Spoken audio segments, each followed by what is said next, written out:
Conservation. We work hard to protect these endangered species, provide them with safer habitats, and educate guests about the importance of preserving nature. Together, we can make a better place for wildlife and for a better future generation. Now, before we talk to the end of the show, I would like to introduce you the people behind the success of the show.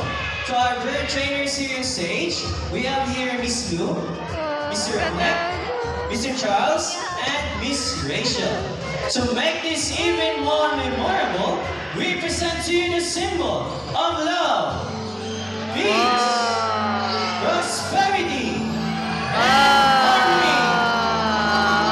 Now, yours truly, my name is Yasin. We hope you enjoy the show. Thank you so much and enjoy.